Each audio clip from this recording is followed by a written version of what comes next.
Ya, jadi kita pengimpor kedelai antara 2,5 sampai 3 juta ton setahun.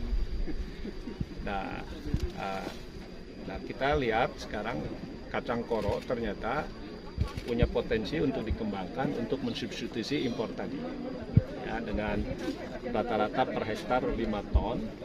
Ya, sehingga kita kalau mau mensubstitusi sekitar 1 juta hektar, itu kita hanya butuh sekitar 200.000 sampai 250.000 hektar. Nah, Pak Bupati tadi sudah nyampaikan wilayah Sumedang aja punya potensi sampai 1.000 hektar. Nah, kita juga sudah bicara model bisnisnya. Ya, nanti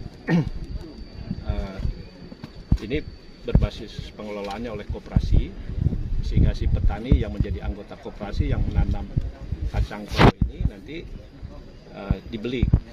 Jadi koperasinya sebagai off-taker, sehingga ada kepastian harga, kepastian penyerapan produknya, sehingga petani bersemangat. Nah, dengan begitu juga nanti perbankan mau membiayai para petani, ya, dengan KUR. Ya. Nah, lalu koperasi supaya punya kemampuan sebagai off-taker ini yang kita akan backup dengan pembiayaan dana bergulir dari LPDP. Nah, kami optimis pembiayaan untuk kacang koro pedang ini kalau dibikin model bisnisnya seperti tadi, ya, ini bisa sustain. Ya, betul-betul kita bisa menggantikan import kedelai.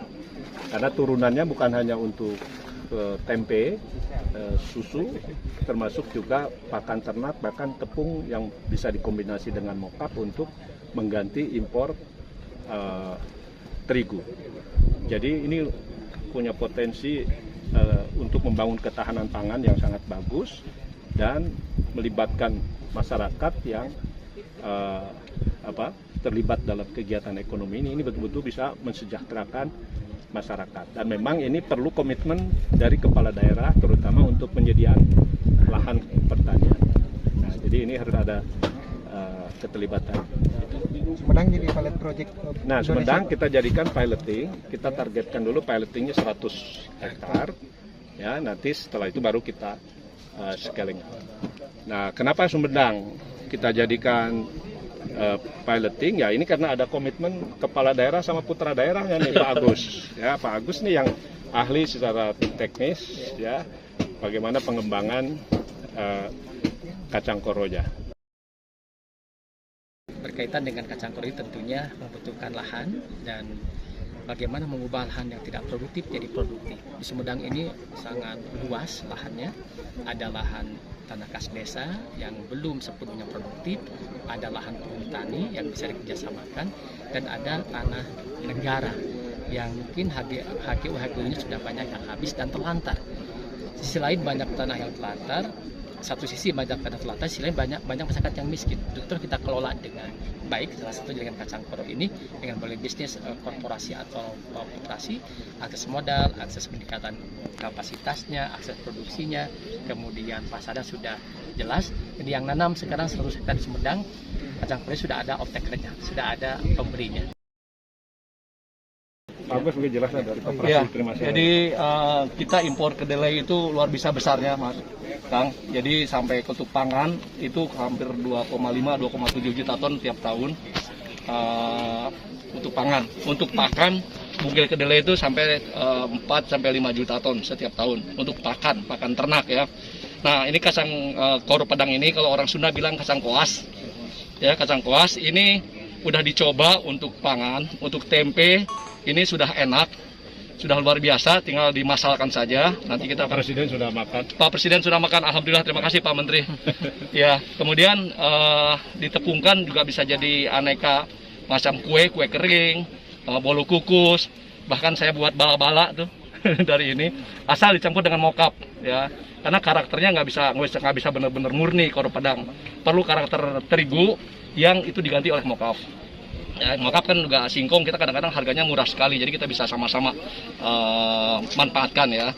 Jadi kalau kita bisa memanfaatkan kacang koro pedang ini oleh petani, ya, ditanam oleh petani, maka uang untuk impor tadi yang 2,7 juta ton, kurang lebih itu 17-18 triliun totalnya, maka setengahnya bisa kita jadikan pendapatan petani. Itu suatu yang luar biasa, Pak Menteri, Pak Bupati. Jadi petani hidup karena hasil kerjanya dibeli oleh kita. Kemudian pengrajin juga akan maju karena bahan bakunya tidak tergantung dari bahan baku impor. Nah, ekonomi kita masyarakat bawah akan otomatis nanti terdorong. Nah, itulah yang kita harapkan dari gerakan.